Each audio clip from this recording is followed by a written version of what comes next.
asalaamaaleykum mbokk Abdou TV maa ngi ziar ñëpp di sant ñëpp di leen naan waaw di kontaan ci yéen di kontaan ci ñi abonné di leen naan ngeen gën a abonné rek incha allah loolu mooy vraiment mooy suñu doole donc di ziar sama copain sama xarit yi donc jusqu'à présent di remercier sama premier abonné ci sama chaîne mooy Houraye Diallo donc je me souviens bien. C'était depuis 2019 donc maa ngi koy ziar moom donc di naan di kontaan ci yéen ñëpp tous mes abonnés di leen féliciter di leen naan ngeen continuer di gën a abonné waaw donc dama ñëw juste ci ñaari point donc dama xawoon jàpp temps moo tax j'ai pas pu def ci benn chronique mooy ci wàllum nawetaan bi mooy drame bi xawoon barki démb ak combat Siteu Papa Sow bi donc xam nga c'est un peu compliqué buñ jógee dañuy naan dañoo bëgg état bi na financer mbër yi état bi na taxaw ci combat yi mais bon gis nañ vraiment que jeunesse sénégalaise ci boppam moo taxawul moo deful li mu war a def donc bu fekkee dañoo bëgg tey état bi financé ñu alors que combat bu amee ñun lu ñu yore ci lu baax as tuut lu ñu yore ci lu baax dañ koy yàq donc je pense que état bi est-ce que dina am jot mën a financer mbër yi waaw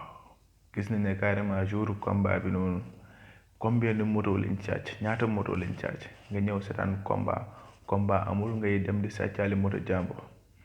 mais xam nga ne loolu de rafetul ci biir combat bi aussi liñ fa gis aussi ci diggante mooy Papa Sow li ko dal ci combat bi donc loolu yëpp mënoon na ñàkk waaw en tant que mbër ñëw di xeex di dóor di gaañante rafetul te mu am ay fans am ay nit ñi mag ñu jóge fu ne ñëw bëgg toog seetaan mais avec ce drame ñëw loolu yëpp dem à zéro lépp financement bi dugg ci combat bi combien d'années ñu koy préparer plus de 3 ans di préparer benn affaire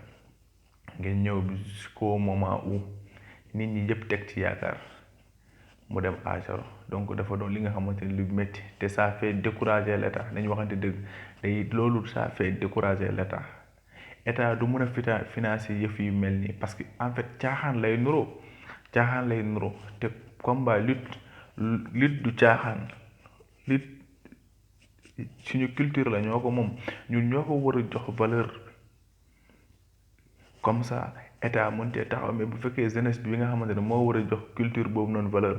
jeunesse boobu noonu mooy ñëw encore di ko manquer respect di ko def di n'importe quoi mais avec ça kenn mënul koo valoriser on ne peut pas valoriser li nga xamante ne yow mii sa bopp yaa ngi koy dévaloriser loolu mënta nekk. Ndefetaani aussi gis ngeen keroog combien de morts 3 morts ñetti nit xam nga ne loolu stade bi kenn xamul lu mel avec ça ñu bëgg naan ñun dañoo bëgg am ay footballeur professionnel mais loolu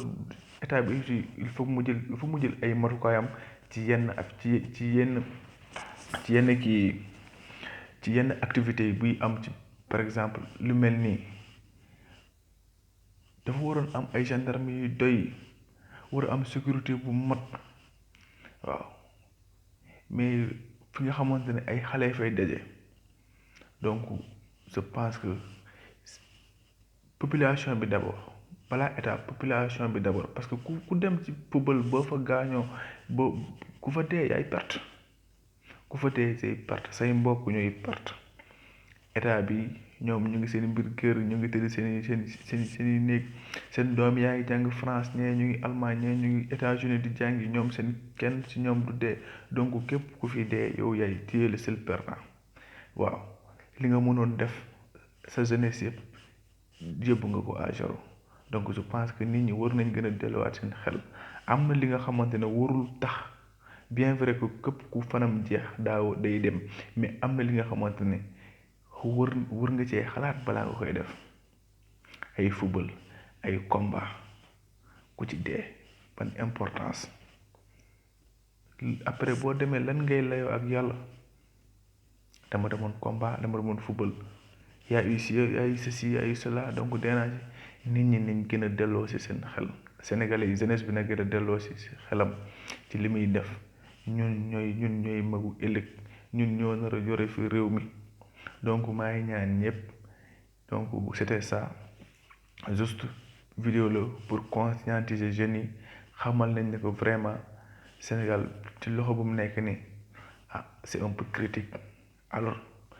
kenn defu ko ñun jeunes yi la boo gisee tey paa yi mun ñoo bàyyi place la pour ñun jeunes yi parce que taxaw nekkuñu ci tànk boo xam ne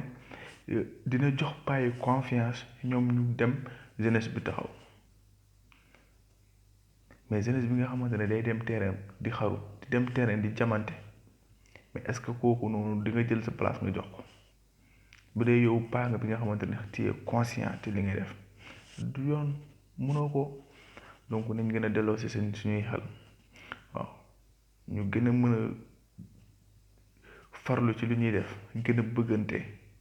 en tant que sénégalais je suis sénégalais tu es sénégalais boo ma xoolee rek su ma la xoolee nga xool ma rek donc am na lu war a daw suñu diggante ba man du ma mën a am capacité def la li nga xamante ne peut-être génne gis ci yow sa deret sax daf may metti mais bu dee yow sénégalais nga man sénégalais la donc ce que je préfère mooy jël paaka def la ko donc y a quelque chose qui manque donc nañ gën a jàppante gën a bëggante en tant que sénégalais déjà loolu rek doy na doon doomu ndey question bi sur sénégalais rek doy na doon doomu ndey